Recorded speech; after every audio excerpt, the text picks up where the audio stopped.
Pemirsa, keinginan berupa hasrat untuk memiliki atau mendapatkan sesuatu adalah hal yang manusiawi. Tapi keinginan yang tidak terkendali bisa berbuah bencana. Jika tidak merugikan diri sendiri, sudah tentu orang lain yang terkena akibatnya.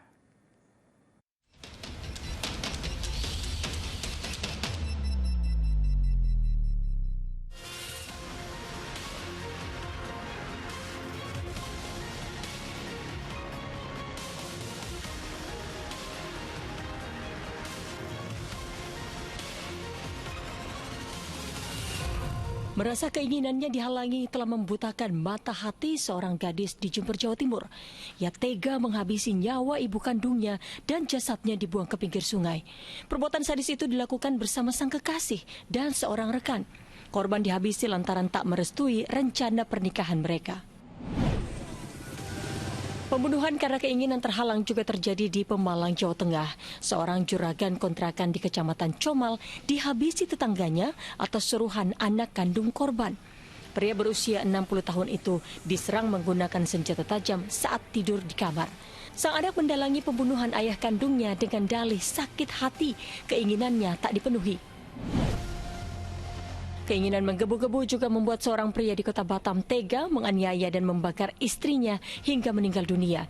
Ia kesal karena keinginannya jadi calon Bupati Tapanuli Selatan, Sumatera Utara tak didukung oleh sang istri yang merupakan mantan Direktur RSUD Padang Sidempuan.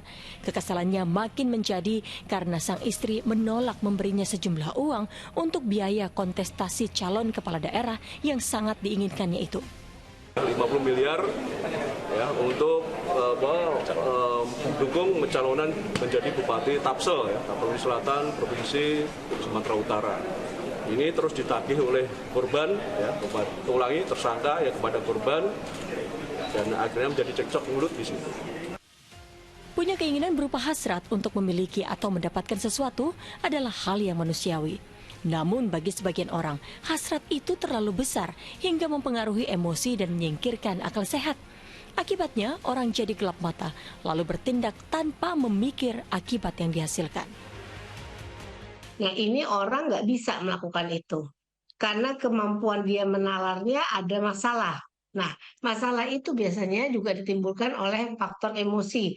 Karena dia menggebu-gebu melakukan sesuatu atau apa yang membuat dia karena mengalami masalah secara emosional, marah, pengen mukul, pengen apa gitu, itu akibatnya dia lampiaskan tanpa berpikir jernih lagi. Kontrol emosi perlu dilakukan agar tindakan spontan yang merugikan bisa dihindari. Sebab ketika nasi sudah menjadi bubur, tak ada gunanya menyesali yang sudah terjadi. Karena setelah itu, kalau kita melakukan pada saat emosi sedang tinggi, itu biasanya di ujungnya nanti menyesal.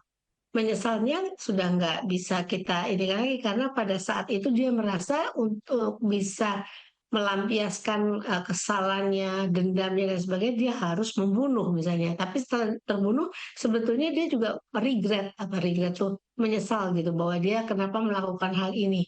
Tapi sudah terlanjur. Sejatinya, keinginan menimbulkan harapan dan mendorong orang untuk bangkit berjuang mendapatkannya. Seberapapun besarnya keinginan, tak akan menimbulkan kerugian sepanjang ada kontrol emosi yang baik serta batasan moral yang jelas. Tim Liputan melaporkan.